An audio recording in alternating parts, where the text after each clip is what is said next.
हनुमान् श्रीपदो वायुपुत्रो रुद्रो नघोजरः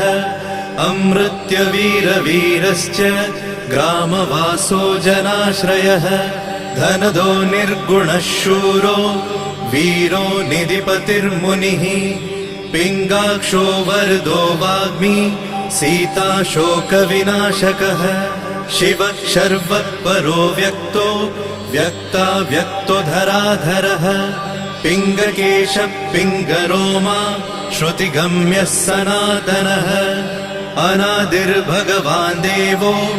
विश्वहेतुर्जनाश्रयः आरोग्यकर्ता विश्वेशो विश्वनाथो हरीश्वरः